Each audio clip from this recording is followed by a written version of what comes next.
ಭವಿಷ್ಯ ಅಪ್ಪಂಗೆ ಒಂದು ಪ್ರಾಂಕ್ ಮಾಡೋಣ. ಅಪ್ಪಂಗೆ ಹೇಳು, ಅಮ್ಮ ಕೋಪ ಮಾಡ್ಕೊಂಡ್ಬಿಟ್ಟಿದೆ, ಅಮ್ಮಂಗೆ ಹೇಳು ಮಾತಾಡ್ಸೋದಕ್ಕೆ ಅಂತ ಹೇಳು. ಅವಳಿಗೆ ಫೋನ್ ಮಾಡ್ಬೇಕಿತ್ತು ನಂದು. ನೀನು ಮಾಡು, ಮಾಡ್ದಾಗ ಎತ್ತಿಲ್ಲ ನೀನು. ನಾನು ಮಾಡಲ್ಲ, ನೀವು ಮಾಡಿ.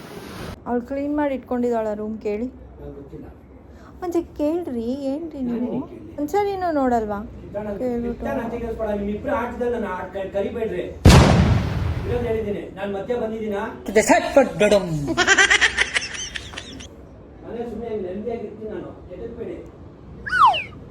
ಗೈಸ್, ಇದೊಂದು ಫೇಲ್ ಪ್ರ್ಯಾಂಕ್ ಆಯಿತು.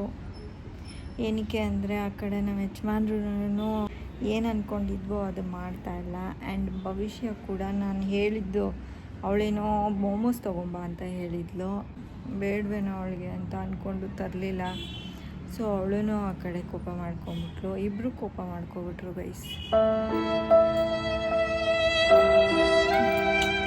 ಪ್ರ್ಯಾಂಕ್ ಏನಿದೆ ಹಿಂಗೆ ತಿರ್ಕೊಂಡು ನನಗೆ ಬಂದ್ಬಿಡ್ತು. ಈ ಥರದ್ದೆಲ್ಲ ನಮ್ಮ ಮನೆಯಲ್ಲಿ ನಡೆಯಲ್ಲ ಗೈಸ್. ಏನಕ್ಕೆ ಅಂದರೆ ನಾನು ಭವಿಷ್ಯ ಜಗಳ ಆಡಿದ್ರೆ ನಮ್ಮ ಯಜಮಾನ್ರು ಮಧ್ಯದಲ್ಲಿ ಬರೋದಿಲ್ಲ. ಬಿಕಾಸ್ ನಾವು 10 ನಿಮಿಷ 15 ನಿಮಿಷ ಆದಾದ್ಮೇಲೆ ಫುಲ್ಲು ದೋಸ್ತಾಗಿ ಹೋಗ್ಬಿಟ್ಟಿರ್ತೀವಿ. ನೆನ್ನೆ ಜಗಳನೇ ಆಡಿರ್ಲಿಲ್ಲ ನಾವು, ನಿಮ್ಮನ್ನ ಪ್ರ್ಯಾಂಕ್ ಮಾಡೋಣ ಅಂತ ಹೇಳ್ಬಿಟ್ಟು ಹೇಳಿದ್ವಿ. ನೋಡಿದ್ರೆ ನೀವು ಏನು ಮುತುವರ್ಜಿನೇ ವಹಿಸಲ್ಲ. ಅಂದ್ರೆ ಚಿತ್ರ ಏನ್ ಗೊತ್ತಾ, ನೀವಿಬ್ರು ಯಾವಾಗ ಪಕ್ಕದಲ್ಲಿ ತಪ್ಕೊಂಡು ಮಲಿಕೊಂಡಿರ್ತೀರಾ, ಆಯ್ತಾ? ಒಂದು 2 ನಿಮಿಷ ಕಿತ್ಕೊಂಡಿರ್ತೀರಾ, ಆಮೇಲೆ 1 ಅವರ್ ಫುಲ್ ಇದಾಗಿರ್ತೀರಾ. ಅದಕ್ಕೆ ನಿಮ್ ಸವಾಸಕ್ಕೆ ಬರಲ್ಲ. ಆ ರೂಮ್ ಎಲ್ಲ ಕ್ಲೀನ್ ಮಾಡಿದ್ ನಾನು, ಅವಳಲ್ಲ.